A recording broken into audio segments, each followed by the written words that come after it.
Hola, ¿cómo están? Primeramente quiero hablar que ya voy a dejar ahí lo de las traducciones.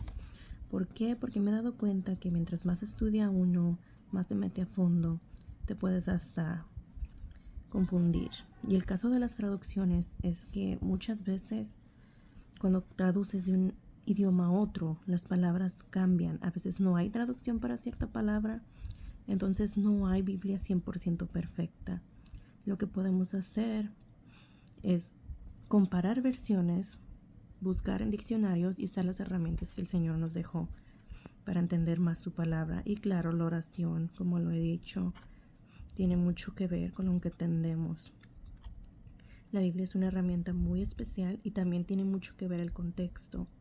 Y eso es algo que he aprendido yo recientemente, que hay que ponerle mucha atención el contexto de lo que se lee, a quién se le escribió, por qué se escribió, qué propósito tenía, porque a veces eran cartas. Entonces, qué propósito tenía la carta. Y el, la cultura también tiene mucho que ver, qué estaba pasando en ese momento. Entonces, muchas veces tratamos de aplicar la Biblia, pero la aplicamos en una manera que no pertenece a nosotros. La aplicamos en una manera como si nos estuviera diciendo Dios a nosotros exactamente algo, y no es así. Entonces hay que tener mucho cuidado con lo que leemos, con lo que compartimos y con lo que entendemos de la palabra de Dios. Y claro, una persona sabia me dijo que la palabra tiene mucho que ver con el Espíritu Santo. La palabra y el Espíritu Santo van conectadas. Y cuando Dios te habla, lo sientes en tu espíritu. Es esa comunión que tienes con Él, porque en el Espíritu es donde tenemos esa comunión con nuestro Señor Jesús. Entonces pasaremos a lo siguiente. Vamos a viajar en el tiempo. ¿Cuándo empezó realmente el cristianismo? Es un tema muy interesante. El libro de Hechos nos lleva a viajar en el tiempo. Es la época justo después de Cristo, antes de la ascensión de Cristo, la cual podemos leer en Marcos 16:15 y es resumida en Hechos 1. Jesús les dijo a sus discípulos que fueran a predicar el evangelio por todo el mundo. En Hechos empezó realmente la primera iglesia. La primera iglesia, los seguidores del Señor Jesús, los primeros cristianos. En Hechos 2, el verso 43, tiene el título de la vida de los primeros cristianos. Los primeros cristianos, ese es el énfasis. Cuando leemos en eSword Hechos 11:26, podemos leer: conversaron todo un año ahí con la iglesia y enseñaron a mucha gente, y los discípulos fueron llamados cristianos, primeramente en Antioquía. Podemos leer que el cristianismo empezó en el libro de Hechos, y en Antioquía fue donde primero se les llamó cristianos. Solo había una iglesia en aquel entonces.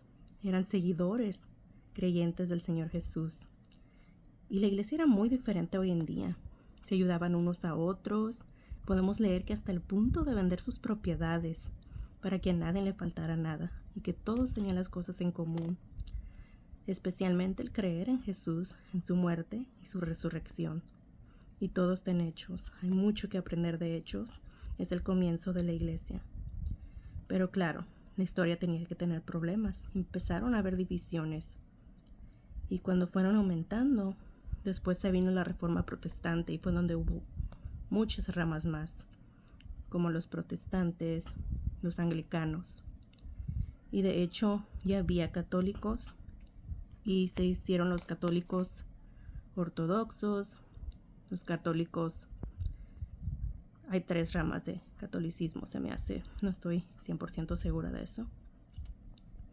Pero casi siempre las divisiones son por la interpretación de la Biblia, cuando realmente hay solo una palabra que Dios nos quiere dar.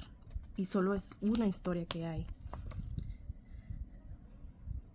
Pero luego seguiremos hablando cómo Martín Lutero tuvo mucho que ver en esa creación de las iglesias protestantes. Cuando él hizo sus tesis, de hecho él se dio cuenta que el catolicismo tenía muchas cosas chuecas. Estaban vendiendo las indulgencias y eso él miró que no estaba conforme a la Biblia. Entonces ahí miraron muchos problememas más para el tiempo de la iglesia. Pero espero les haya ayudado.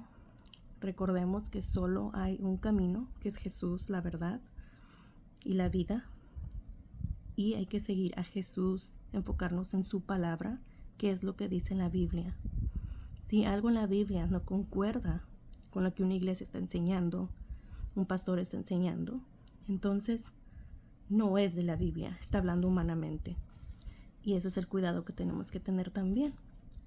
No dejarnos guiar por lo que nos dicen, sino nosotros mismos meternos a fondo y investigar nosotros mismos. ¿Es verdad lo que Él está diciendo? No enfocarnos en lo que Él dice más que nada. Enfocarnos en lo que Dios nos dice y mirar, Señor Jesús, guíame, ¿es eso verdad? Ir a Él. Y es lo que Él quiere, que dependamos de Él hasta para hacer nuestras preguntas. Y nos guía a quién preguntarle. Y nos guía hasta los videos que son exactos. Y uno va diciendo, ok, eso no concuerda con la palabra. Entonces esto no es verdad. Leer la Biblia es menos complicado de lo que parece. Pero sí hay que ponerle mucha atención. No leer por leer, así por encimita. Porque nada más sería leer un libro. Como dice una persona sabia también. Pero que Dios les bendiga.